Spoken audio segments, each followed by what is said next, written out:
आदाब, मैं हूं विसाल आजम और आप देख रहे हैं न्यूज़ 18 उर्दू पर हमारा खास प्रोग्राम कह कर ही मानेंगे। पाकिस्तान की सुप्रीम कोर्ट को जो कहना था वो उसने गुज़िश्ता रोज अपने फैसले में कह दिया। आज बरसर इक़्तिदार और अपोजिशन दोनों फरीक की जानिब से अपनी अपनी पोजीशन को मजबूत बनाने की जो कोशिशें हो सकती थी वो होती रही। इस बीच ये खबर भी काफी अहम है कि वज़ीर आज़म इमरान खान की सरबराही में होने वाले वफाकी काबीना के इजलास में PTI हुकूमत के खिलाफ बैनुल अक़वामी साजिश के शवाहिद पार्लिमान के सामने रखने और इस मामले की तफ्तीश के लिए रिटायर्ड लेफ्टिनेंट जनरल की सरबराही में कमीशन तश्कील देने का फैसला किया गया। लेकिन खबरों के मुताबिक जनरल तारिक ने इस कमीशन की सरबराही से इनकार कर दिया है। अब मजीद कुछ घंटों के बाद यानी 9 अप्रैल यानी हफ्ते को कौमी असम्बली का इजलास होना है। तहरीक अदम एतमाद पर वोटिंग होनी है, लेकिन इमरान खान अब भी पुरउम्मीद हैं। वो कह रहे हैं कि इस्तीफा नहीं दूंगा, हम कहीं नहीं जा रहे, आप देखना। तो सवाल इस बात को लेकर है कि आखिर इमरान खान इतने पुरएतमाद कैसे हैं? क्या उन्हें लगता है कि जो 3 अप्रैल के बाद से लेकर अब तक जो कुछ हुआ है इससे उनके फेवर में जो नंबर्स हैं, जो मैजिक फिगर है, वो असेंबली के अंदर मेंटेन हो सकता है? आखिर वो इस तरह से कह रहे हैं, लोगों से कह रहे हैं, अपनी हिमायतियों से कह रहे हैं कि आप अपने हलकों में जाएं और वहां लोगों को बताएं कि असलियत क्या है, हकीकत क्या है और साजिश क्या है। इन सब के बीच कल का दिन काफ़ी अहम है। कल पाकिस्तान की सियासी तारीख में वाकई एक अहम मामला सामने आ रहा है, एक अहम मोड़ सामने आ रहा है। देखना ये होगा कौमी असम्बली का इजलास किस तरह से चलता है और तहरीक अदम एतमाद के नतीजे क्या होते हैं अगर वोटिंग मुकम्मल होती है। तो इस मामले पर मजीद गुफ्तगू करने के लिए हमारे साथ कई खास मेहमान हैं। हम उनसे इस बारे में बातचीत करेंगे। हमारे साथ है प्रोफेसर परीक्षत सिंह मनहास, जो एक्सपर्ट हैं इंटरनेशनल अफेयर्स के। हमारे साथ हैं कामरान साकी, सीनियर जर्नलिस्ट हैं, पाकिस्तान से हमारे साथ जुड़ रहे हैं। शकील शमसी हैं, सीनियर सहाफ़ी हैं, और commodore GJ Singh, defence expert. सबसे पहले आप तमाम लोगों का इस्तकबाल करते हुए मैं कामरान साकी, अगर आपको मेरी आवाज़ मिल पा रही हो तो मैं आपसे ये जानना चाहता हूं कि एक रोज़ कबल, यानी कि हम ये कह सकते हैं आपके कुछ घंटों कबल, जबकि कौमी असम्बली का इजलास बहाल होगा सुप्रीम कोर्ट के फैसले के मुताबिक, तहरीक एतमाद पर वोटिंग भी होगी, अदम एतमाद पर। सवाल इस बात को लेकर है कि इमरान खान जो अब भी लगातार ये कह रहे हैं कि मैं इस्तीफा नहीं दूंगा और हम कहीं नहीं जा रहे, आप देखना, इसे कैसे समझा जाए? अगर उन्हें ये एतमाद अब नजर आ रहा है तो किस बुनियाद पर नजर आ रहा है? और क्या अपोजिशन का ये कहना कि हम उम्मीद करते हैं कि इमरान खान एक खिलाड़ी की तरह शिकस्त को तस्लीम कर लेंगे?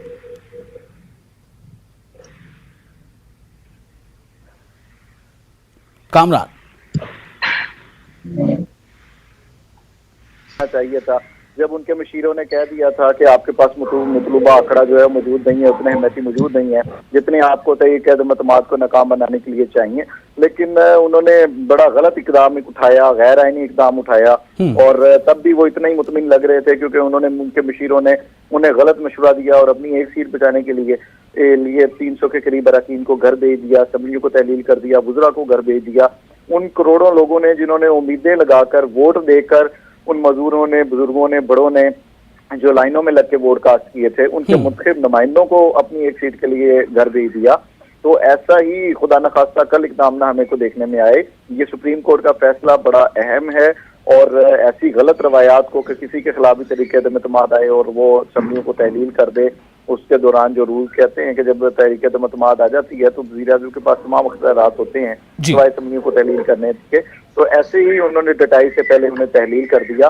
लेकिन कल उम्मीद यही की जा रही है कि अब से कुछ घंटों की जो है वो इमरान खान हुकूमत जो है वो मेहमान है और वो कल से बेंचों पे ही ओपोजिशन पे हमें नजर आएंगे। कहीं खुदा न खास्ता, मैंने आपसे पहले भी बात करते हुए कहा था कि 95% चांस इमरान के घर जाने के हैं, लेकिन 5% जो है वो मुआवजात की भी तो हमेशा से ही गुंजाइश जो है वो पाकिस्तान में रहती है, और वही पिछले असम्बली के इजलास में हुआ।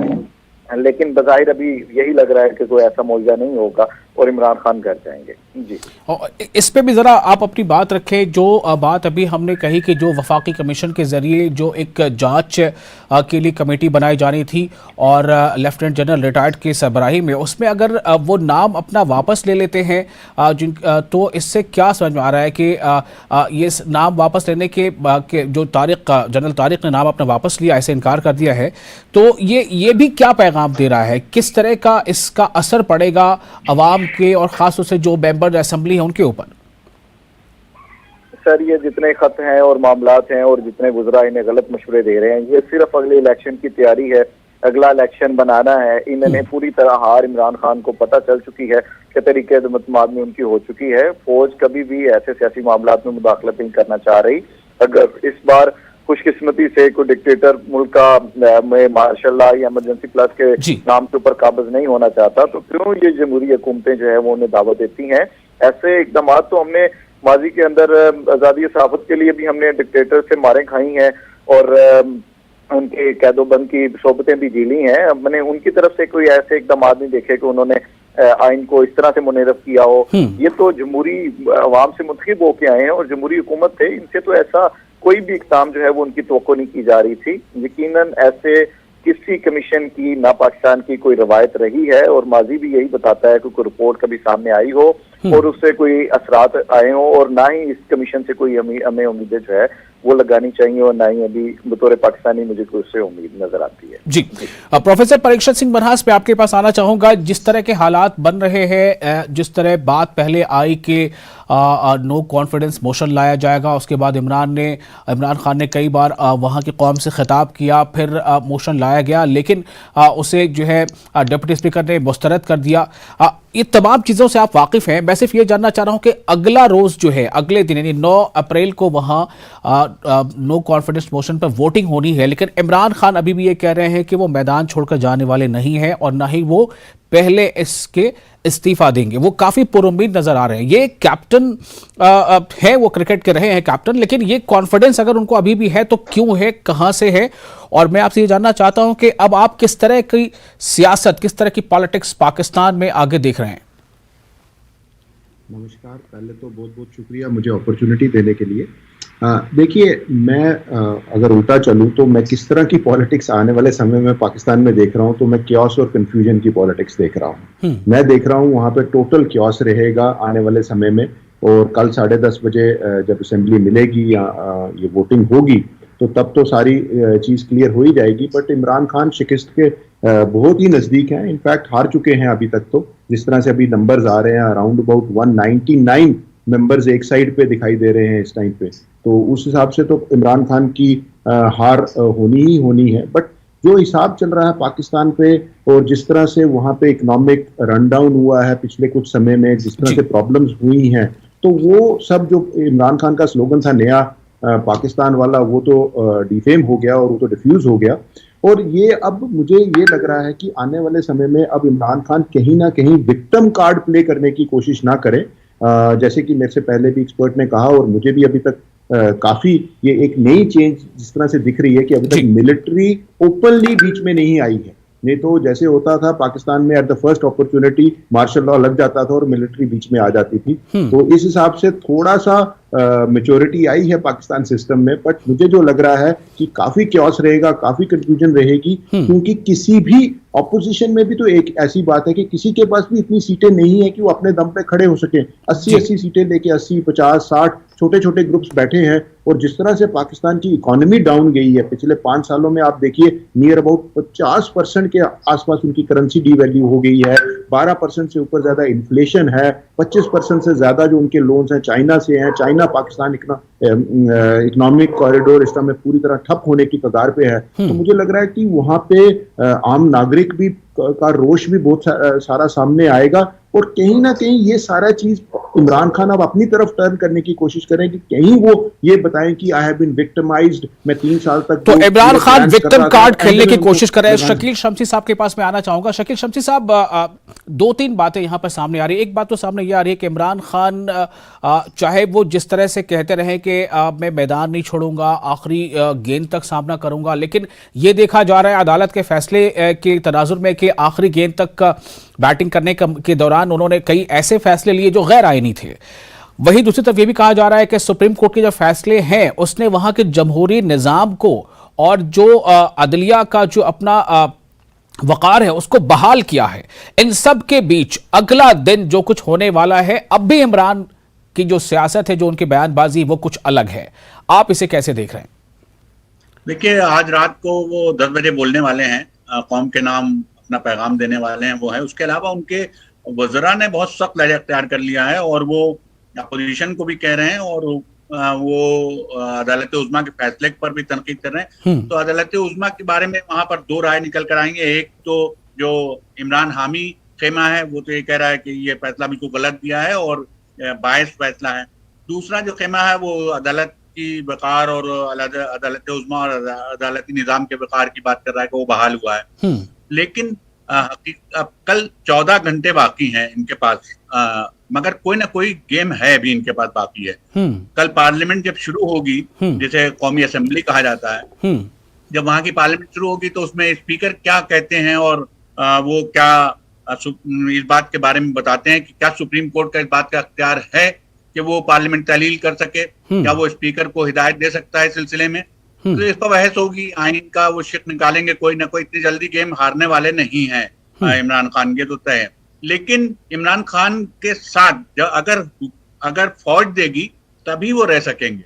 कल फौज का भी अहम रोल होगा। अगर इस सारी वहां की जो कार्रवाई होगी पार्लियामेंट की और जो कुछ वहां पर होगी तो उसमें हो सकता है कि फौज भी एक अहम रोल निभाए। बिल्कुल, मैं यही सवाल आपसे पूछने वाला भी था जब प्रोफेसर परीक्षित सिंह मनहास से उठाया था कि फौज अभी फिलहाल दिखाई नहीं दे रही है पिक्चर में। तो मैं आपसे जानना चाह रहा था कि अगर पिक्चर में फौज अब तक नजर नहीं आ रही है तो क्या आगे गुंजाइश है, और अगर नहीं नजर आ रही है तो क्या ये किस तरह की जमहूरियत, यानी एक सेहतमंद होती जमहूरियत की अक्कासी कर रहा है? देखिए, पाकिस्तान में फौज की हिमायत के बगैर कुछ होता नहीं है। जब तक वो लोग आंखें अपनी गड़ाए रहते हैं इक़्तिदार के ऊपर और जब उनके खिलाफ कोई कार्रवाई होती है तब वो फौज कुछ ना कुछ करती है। इस वक्त फौज का जो सबसे बड़ा मसला है वो ये है कि वो अमेरिका नवाज है। पूरी फौज जो है वो वहां के जो बाजवा साहब हैं उनको वो अमेरिका नवाज हैं और अवाम में काफी हद तक अमेरिका के खिलाफ सेंटिमेंट्स हैं और इमरान ने उन्हीं सेंटिमेंट को भुनाने की कोशिश की है।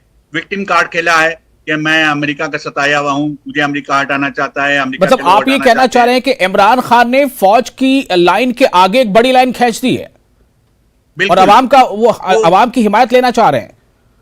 बिल्कुल, अवाम की हिमायत मिलेगी भी, जो अभी तो नहीं लेकिन लॉन्ग टर्म में मिलेगी। अगर इनकी हुकूमत चली जाती है तो उसके बाद मिलेगी इनको, क्योंकि वहां पर अमेरिका के खिलाफ सेंटिमेंट बहुत है। अमेरिका ने जिस तरीके से ड्रोन मारे हैं, अमेरिका ने जिस तरीके से वहां की सियासत में मुदाखलत की है, अमेरिका ने जो कुछ अफगानिस्तान में किया, उसकी वजह से पाकिस्तान में अमेरिका के खिलाफ काफी लोगों में गम और गुस्सा है और उसको ही भुलाने की कोशिश की है इमरान खान ने बहुत होशियारी के साथ। जी, मैं आता हूँ, फौज की बात आई है तो मैं कामरान साकिब साहब आपके पास भी आऊंगा कि फौज का इस दौर में क्या रोल रहा है। लेकिन पहले मुझे कमांडर जीजे सिंह साहब के पास जाना है, डिफेंस एक्सपर्ट है। जीजे सिंह साहब, बात यहां पर फौज की आ रही है, सियासत, फौज, जिस तरह की सियासत वहां हो रही थी, जिस तरह से इमरान खान लगातार अपने मतलब सियासी तौर पर वो बैटिंग करते चले जा रहे थे। सुप्रीम कोर्ट ने अचानक उनके 3 से लेकर के 8 अप्रैल तक के बहुत सारे फैसलों पर एकदम कालादम उसे करार दे दिया और ये कह दिया कि तमाम फैसले 3 अप्रैल के बाद लिए गए वो सारे के सारे अनकॉन्स्टिट्यूशनल हैं।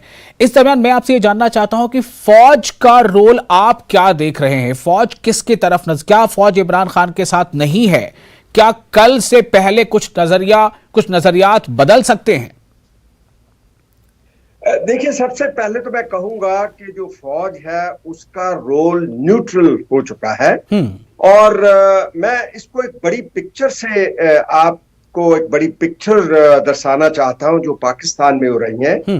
वो पिक्चर ये है कि पाकिस्तान की आर्मी जो है वो दुनिया को एक मैसेज देना चाहती है, बताना चाहती है कि पाकिस्तान में जो डेमोक्रेसी है वो वर्किंग डेमोक्रेसी है, उसके अंदर उनका रोल नहीं है। अगर आप इमरान खान के एक्शंस को देखें तो वो बिल्कुल डेमोक्रेटिक, जो उसकी पावर्स थी, गलत हो उसका इस्तेमाल किया या ठीक किया इसकी बात नहीं है। जो उसने पार्लियामेंट में पहले किया और रेजोल्यूशन ऑफ नेशनल असेंबली की बात उठाई, वो भी मैं कहूंगा कि वो एक जो उसकी पावर्स थी, उसकी पार्टीज की जो डिप्टी स्पीकर उनके साथ मिला हुआ था, जो भी उसने किया वो विदिन दी डेमोक्रेटिक लिमिट्स के अंदर किया। फिर ऑपोजिशन अगर कोर्ट में गई तो इसमें क्या अपराध है? उसने भी कोई अपराध नहीं किया, कोर्ट में गई है, कोर्ट ने टाइम लिया, अपना एक डिसीजन दिया है कि ये गलत हुआ है। तो ये जो कुछ भी हुआ है ये एक डेमोक्रेटिक स्ट्रक्चर के अंदर जो कई देशों के अंदर होता है बिल्कुल वैसे हुआ है। इसके अंदर तो क्या अगर इमरान खान ने इतना फ्रंट फुट पर आके खेला और इस तरह से, जब आप भी कह रहे हैं कि वो उनके फैसले कुछ गलत या सही हो सकते हैं लेकिन डेमोक्रेटिक सेटअप के अंदर लिया है, तो ये हौसला उन्हें कहां से मिला? अगर जब हम ये कहते हैं कि फौज की मुदाखलत वहां बहुत ज्यादा रहती है तो ये हौसला उन्हें मिला कहां से? क्या उन्होंने अवाम को इतना मोबिलाइज कर लिया है? अच्छा, दूसरी बात मैं ये कहना चाहता हूं कि जैसे अभी आपके कुछ स्पीकर कह रहे थे जी कि जो नेशनल सेंटिमेंट्स है उनकी आम बड़ी दुनिया का जो सेंटिमेंट है वो अगेंस्ट अमेरिका हो चुका है। अगर वो विक्टिम कार्ड खेलते भी हैं, मुझे बताएं इसमें क्या अपराध है, इसमें क्या बुराई है? हर डेमोक्रेसी के अंदर लोग विक्टिम कार्ड भी खेलते हैं, उनको तो बात तो वोटिंग के ऊपर आ जाती है ना। अगर वो अच्छी वोट्स लेते हैं नेक्स्ट टाइम फिर गवर्नमेंट बनाते हैं तो वो भी एक डेमोक्रेटिक तरीके से होगा। विक्टिम कार्ड क्यों खेल रहे हैं इसके ऊपर हम सवाल नहीं उठा सकते, वो उनका एक तरीका है वोट्स को खींचने का। हर कोई जो हुक्मरान होता है, डेमोक्रेसी के अंदर लीडर होता है, वो हर तरह के दाव पेच हथकंडे अपनाता है।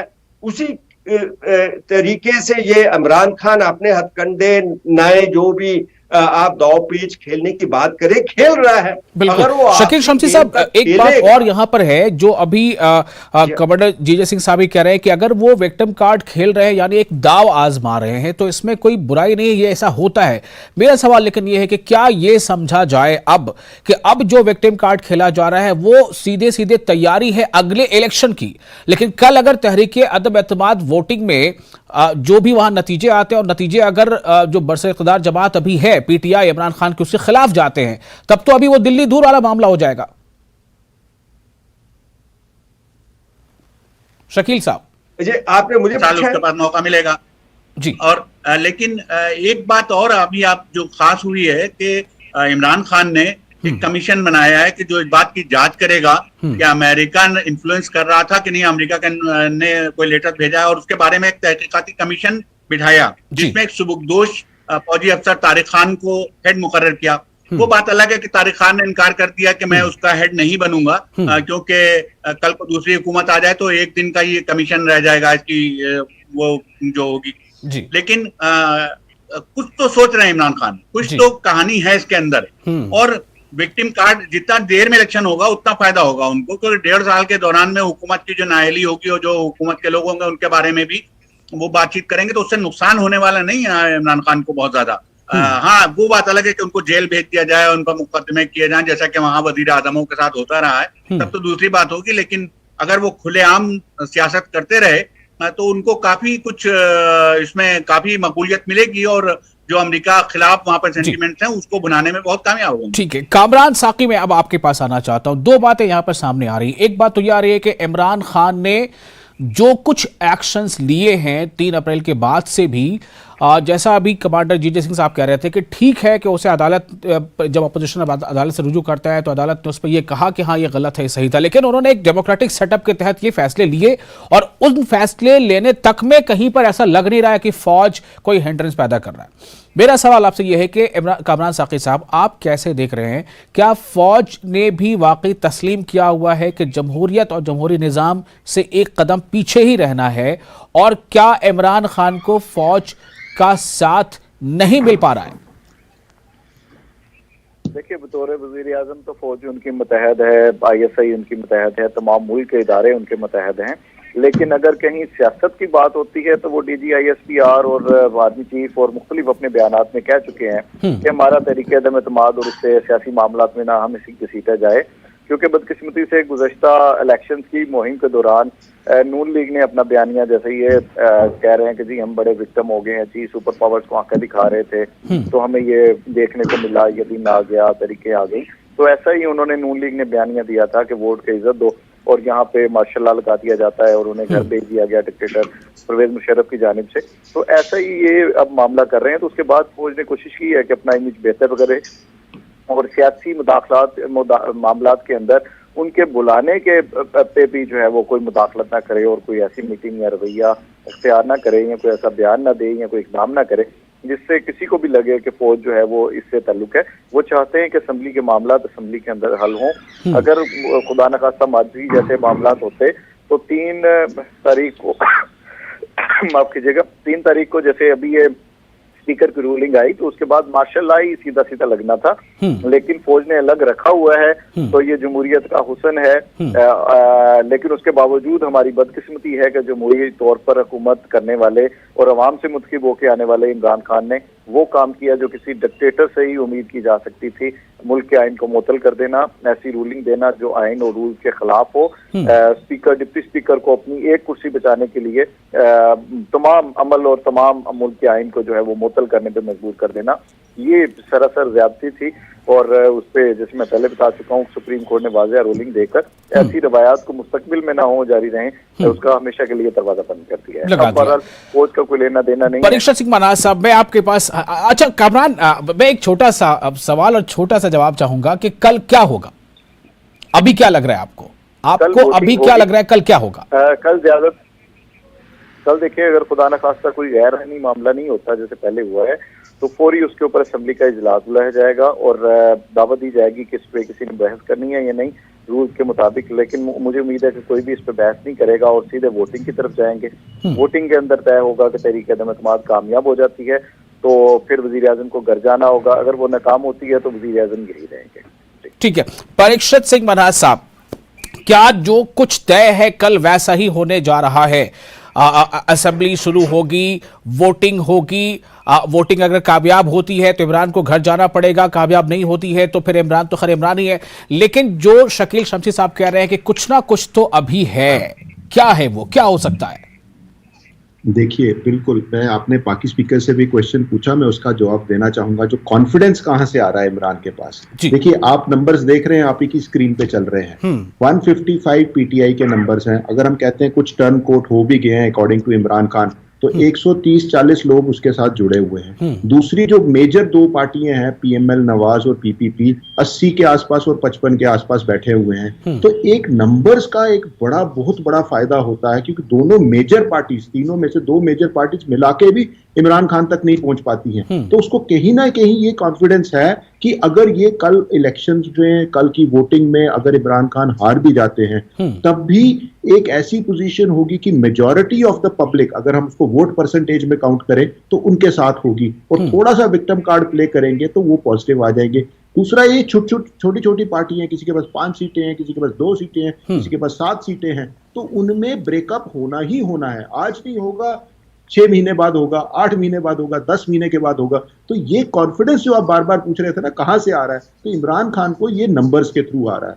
दूसरा, आर्मी जैसे मैंने पहले भी कहा काफी साइलेंटली चल रही है, अंडर द कारपेट काम कर रही है, आराम से काम कर रही है। वो इसलिए भी है क्योंकि देखिए नवंबर 2022 तक बाजवा जी की एक्सटेंशन वहां पे है, उनको कोई फिक्र नहीं है अभी। अगर यही अक्टूबर का महीना या सितंबर का महीना होता तो शायद वो कुछ हलचल करते दिखाते। अगर नई सरकार आ भी जाती है तो 4-5 महीने में वहां पे फिर से कोई क्योस होने की जरूरत है क्योंकि जैसे मैंने कहा उनकी पॉलिटिक्स क्योस और कंफ्यूजन की है। और अगर कल को सरकार नहीं भी आती और दोबारा से डिसॉल्व हो जाती है, इमरान खान भी नहीं जीत पाते हैं, वो भी प्राइम मिनिस्टर नहीं रहते, तब भी पाकिस्तान इलेक्शन कमीशन ने कह दिया है कि 4 महीने के अंदर अंदर नई इलेक्शन हो सकती है। तो वो तैयार है इसके लिए। चलिए, बहुत शुक्रिया, वक्त की अब कमी है। आप तमाम मेहमानों का मैं बहुत मशकूर हूं कि आपने अपना कीमती वक्त दिया। अगले दिन आने में बहुत कम घंटे ही बाकी रह गए हैं। क्या कुछ हो रहा है पाकिस्तान के सियासत, वहां से आगे क्या रुख लेगी, इस पर सबकी नजर रहेगी। मुझे दीजिए फिलहाल इजाजत। आदाब।